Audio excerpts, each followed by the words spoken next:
முதலமைச்சர் குடும்பத்துக்கு யார் சிறந்த கொத்தடிமையாக இருப்பது என்ற போட்டியில் கருணாநிதி சமாதியில் கோவில் கோபுரம் போல் அலங்காரம் செய்யப்பட்டிருப்பதாக அண்ணாமலை கூறியிருக்கிறார். வேற யாரு? நான் தான். சென்னை மெரினா கடற்கரையில் இருக்கக்கூடிய முன்னாள் முதலமைச்சர் மு கருணாநிதியுடைய நினைவிடத்துல இன்றைய தினம் சட்டப்பேரவையில் இந்து சமய அறநிலையத்தினுடைய மானிய கோரிக்கையை முன்னிட்டு அமைச்சர் சேகர்பாபு மரியாதை செலுத்தியிருந்தார். அப்பொழுது முன்னாள் முதலமைச்சர் கருணாநிதியுடைய நினைவிடத்தின் மேலே கோபுர வடிவில் அலங்காரமானது மேற்கொள்ளப்பட்டிருந்தது. எடுபட்ட வயல்களா என்ன உசுரோட வச்சு புதைக்கிறீங்க. இதனை கண்டித்து தற்பொழுது பாஜக மாநிலத்துடைய முன்னாள் தலைவர் அண்ணாமலை தற்பொழுது அறிக்கை வெளியிட்டிருக்கிறார். கடவுள் நம்பிக்கையே இல்லாதவர்கள் என்று சொல்லிக் கொள்ளக்கூடிய திமுகவினர் காலங்காலமாக இந்து சமய மக்களுடைய நம்பிக்கைகளை புண்படுத்துவதையே தொழிலாக கொண்டிருக்கிறார்கள். வேலு மேல தெருக்கு தெரு சேட்டையை காட்டிட்டு நம்ம தெருக்கு வந்திருக்கான். போன பொதுன்னு விட்டுட்டு இருந்தான். இப்ப நம்ம சேட்டையை நாம காட்டுவோம். ஓகேடா. பொதுமக்கள் பொறுமைக்கு ஒரு எல்லை உண்டு என்று எச்சரிக்கை விதமாக சேகர்பாபு அமைச்சர் சேகர்பாபு அவர்களுக்கு எச்சரிக்கை விதமாக தனது அறிக்கையை அவர் வெளியிட்டிருக்கிறார். அம்மா அம்மா இந்த 5வது வாரம் அழிஞ்சு போண்டா பேசிட்டு வாயில அறிவீங்களா அளவாடா இருக்கே. மேலும் தனது தொழில் போட்டிக்கு இந்து சமய அறநிலைத்துறையை பயன்படுத்துவதை அமைச்சர் சேகர்பாபு இத்தோடு நிறுத்திக் கொள்ள வேண்டும் என சொல்லக்கூடிய அண்ணாமலை அவர்கள் மறைந்த தனது தலைவர் மீது அத்தனை பாசம் என்றால் அமைச்சர் சேகர்பாபு தனது வீட்டு பூஜை அறையில் அவரது புகைப்படத்தை வைத்து வணங்கட்டும். என்ன என்ன தேர்றாங்க? இதா இங்க இருக்க என்ன குள்ள சொல்ல பாக்குறாங்க. நடக்காதா? நான் இங்க இல்ல. ஐயோ என்ன நானே போட்டு கொடுத்துட்டேனே. இதோ நான் கூட்டி வந்துறேன். நான் வர மாட்டேன். நான் வர மாட்டேன். நாத்திகம் என்ற பெயரில் நாடகமாடி இந்து மத நம்பிக்கைகளை அவமானப்படுத்துவதை இனியும் தொடர்ந்தால் மக்கள் சரியான பாடம் புகட்டுவார்கள் என்று தனது எச்சரிக்கையை அந்த அறிக்கையின் மூலமாக தெரிவித்திருக்கிறார். அப்புறம் என்ன ஆரம்பிக்க வேண்டியதானே? ஆஹா துண்ட தோல்ல வர்ற மாதிரியே தூக்கி போட்டு போறானே. என்ன பண்ண போறானோ? சமூக வலைதளங்களில் அதை பதிவிட்டிருக்கக்கூடிய அவர் திமுக அமைச்சர்களிடையே முதலமைச்சர் குடும்பத்துக்கு யார் சிறந்த கொத்தடிமையாக இருப்பது என்ற போட்டியில் இவ்வாறு அமைச்சர் சேகர்பாபு செய்திருப்பதாக கடுமையான விமர்சனத்தையும் அமைச்சர் சேகர்பாபு மீது வைத்திருக்கிறார். 30 வருஷமா கட்சியில் இருக்கிறவன் நானு முந்தானத்து கட்சியில் சேர்ந்து கட்சிக்கு போற கையை வச்சா என்னடா அர்த்தம்? வேறப்பா சண்டை போட்டுக்கிறீங்க. அதுக்காக அவன் உரிமை எப்படி விட்டு கொடுக்க முடியும்? இவனையெல்லாம் கட்சியில வைக்க வேண்டிய இடத்துல வைக்க வேணுங்க.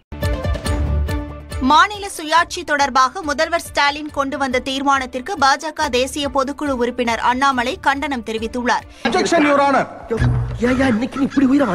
நீ வாதாரப்ப என்னைக்காவது நான் குறுக்க போந்திருக்கா? அடிக்கடியா ஒரு மனுஷன் கிராஸ் பண்ணுவா. இது தொடர்பாக அவர் வெளியிட்டுள்ள எக்ஸ் பதிவில் தமிழக மக்கள் தனது ஆட்சியை புகழ்வதாக கற்பனை உலகில் வாடும் முதல்வர் ஸ்டாலின் கடந்த 4 ஆண்டுகளில் திமுக அரசு சார்பில் அமைக்கப்பட்ட குழுக்களுக்காக எவ்வளவு செலவிட்டுள்ளது என்பதை அறிவிக்க வேண்டும் என குறிப்பிட்டுள்ளார்.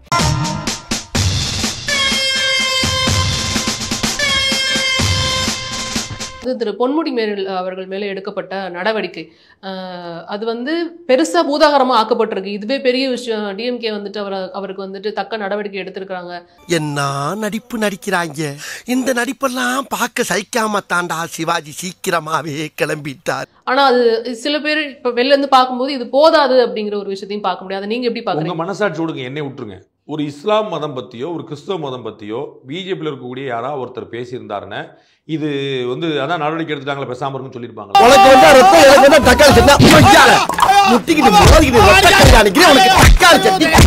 இதே மாதிரி ஒரு கருத்தை ஒரு டிவி டிபேட்ல ஒரு பெண் தலைவர் சொன்னாங்க. இத்தனைக்கு அவங்க எம்பியும் கிடையாது, மந்திரியும் கிடையாது. ஒரு டிவி டிபேட்ல சொன்னதுக்கு எவ்வளவு பெரிய பிரச்சனை வந்துச்சு. நாடு முழுக்க எவ்வளவு பெரிய பிரச்சனை, சுப்ரீம் கோர்ட் வரைக்கும் எவ்வளவு பெரிய பிரச்சனை வந்துச்சு.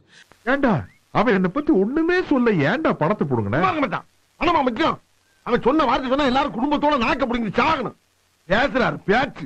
அப்ப இங்க ஒருத்தர் சைவம் வைணவம் பெண்கள் பாலியல் உறவுன்னு என்னென்னலாம் பேசுறாரு. 1-2 இல்ல. ஒரு டங் ஸ்லிப்ல ஒரு யாருக்குனாலும் வார்த்தை தவறிங்க. எனக்கு ஒரு வார்த்தை தவறிடும், உங்களுக்கு ஒரு வார்த்தை. இது நடக்கிறதுங்க. பப்ளிக்ல பேசுறவங்களுக்கு ஒரு வார்த்தை அப்படி இல்ல. நிறுத்தி நிதானமா அழுத்தி 3 முறை 4 முறை திரும்பி பார்த்து புரியுதான்னு பார்த்து உங்களுக்கு புரியலையான்னு சொல்லி இன்னும் விவரமா சொல்லி அதை டீகோட் பண்ணி ஆக்கோட டைரக்டா போற. இப்பவே கண்ணக்கட்டு.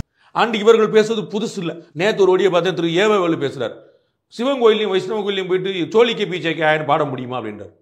இதெல்லாம் எங்க நீங்க திரு ஏவவேலு அமைச்சர் அவர் பேசுறாரு. சிவன் கோயிலுக்கும் விஷ்ணு கோயிலுக்கும் பின்னாடி போயிட்டு நம்ம அங்க உட்காந்துட்டு சோழிக்கு பீச்சைக்கு ஆயிரம் பாட முடியுமான்றார்.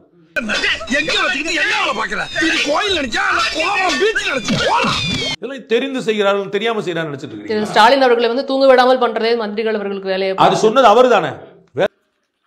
யாரிடம் சொல்வது? நாள்தோறும் காலையில நம்மவர்கள் யாரும் எந்த புது பிரச்சனையும் உருவாக்கி இருக்க கூடாது என்று நினைப்போடுதான் நான் கண் விழிக்கிறேன். இது சில நேரங்களில் தூங்க விடாமல் கூட ஆக்கி விடுகிறது. என் உடம்ப பார்த்தாலே உங்களுக்கு தெரியும். உங்களது செயல்பாடுகள் கழகத்துக்கும் உங்களுக்கும் பெருமை தேடி தருவது போல அமைய வேண்டுமே தவிர சிறுமைப்படுத்துவதாக அமையக்கூடாது. அப்ப எல்லாருக்கும் தெரிஞ்சிருக்கு. இதை வந்து ஹேபிச்சுவலா செய்யறாங்கன்னு நான் சொல்றேன். ஆனா வெதை நான் போட்டது. அண்ணா 2 மணி நேரம் பேசுறார் சட்டமன்றத்துல.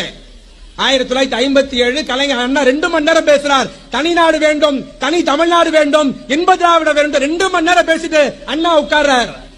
இந்த அம்மா எழுந்து கேட்டதான், மிஸ்டர் அண்ணாதுரை திராவிட நாடு எங்க இருக்கு அப்படின்ட்டு. கலைஞருடைய எழுந்து சொன்னாரா, மாண்புமிகு பேரவைத் தலைவர்களே, எங்கள் தலைவர் 2 மணி நேரம் பேசினார், திராவிட நாடு பத்தி பேசினார், வரலாறு சொன்னார். இவை அனைத்தும் கேட்டுவிட்டு உறுப்பினர் கேட்கிறார், திராவிட நாடு எங்க இருக்குது என்று. நாடாவை அவிர்த்து பாவாடை தூக்கி பார்த்தால் திராவிட நாடு தெரியும். ரொம்ப கொடூரமா பேசியிருக்கேனே. திரு ஆராசா நிறைய முறை செஞ்சிருக்காரு. இந்த மதங்களை இழிவுபடுத்தி பேசக்கூடியது, குறிப்பா இந்து மதத்தை இழிவுபடுத்தி நிறைய முறை செஞ்சிருக்காரு. அவர் வந்து கையில கயிறு கட்டாதீங்க, நெத்தியில பொட்டு வைக்காதீங்க, சங்கிக்கும் நமக்கு வித்தியாசம் தெரியாம போயிருந்தார். இன்னொரு சகோதரனாக, ஒரு குரங்கை இன்னொரு சகோதரனாக, இன்னொரு குரங்கை 6வது சகோதரனாக ஏற்றுக்கொண்ட ராமாயணத்துக்கு பேர் தான் மனித நல்லிணக்கம் என்று சொன்னால் நீ சொல்ற ஜெய் ஸ்ரீராம். கேடு கேட்ட கேரக்டர் ஊடு கட்டி அடிக்கலாம் வாங்கலாம். இது என்ன? இந்த மாதிரி இந்து மதத்துக்கான வெறுப்பை வந்து எல்லா வாய்ப்புகளையும் பயன்படுத்திருக்காங்க. ஒரு வாய்ப்பு 2 வாய்ப்பு எல்லா வாய்ப்புகளையும் பயன்படுத்திருக்காங்க. அது அவங்களுக்கு உள்ளேயே ரத்தத்தில் இருக்கு. அது வந்து அபத்தமா வெளியே வருது. பட்டியலத்தவர்கள் வளர்ந்தது நாங்க போட்ட பிச்சைன்றார், திராவிட இயக்க போட்ட பிச்சைன்றார். இந்த வார்த்தையை பயன்படுத்திருக்கிறார் இல்லையா? தாழ்த்தப்பட்டவர்கள் ஒரு கோயில் இருக்கிற ரோட்ல நடக்கவே முடியாது, பெரிய ஜாதிகாரர்கள் ரோட்ல நடக்கவே முடியாது. இன்னைக்கு எங்கடா அந்த மாதிரி நிலைமை உண்டா? இதெல்லாம் எப்படி மாறிச்சு? யாரால் மாறிச்சு? தந்தை பெரியார் போட்ட பிச்சையினால் மாறியது என்பதை மறுக்க முடியுமா? தந்தை பெரியார் போட்ட பிச்சையினால் மாறியது என்பதை மறுக்க முடியும். அப்ப இதெல்லாம் ஒரு மைண்ட்ல இருக்குங்கிறத நீங்க புரிஞ்சுக்கணும். நான் சொன்ன ஒரு தலைவர் இல்ல, ஒரு நாள் இல்ல, ஒரு சம்பவம் இல்ல, இது தொடர் நிகழ்வு. அப்ப அவங்க மைண்ட்ல என்ன இருக்குங்கிறத நீங்க புரிஞ்சுக்கணும். அது அவங்களை மீறி வெளியே வந்துருது.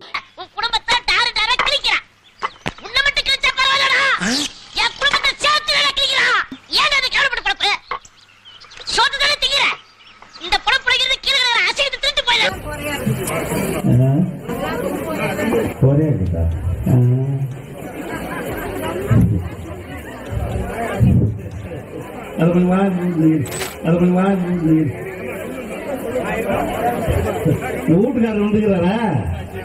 போயிட்டாரா? பாவம். நல்ல வழியாவதான் நீ இப்படி அனுப்பிச்சுட்டு இருப்ப. நல்ல வழியாவதான் நீ இப்படி அனுப்பிச்சுட்டு இருப்ப.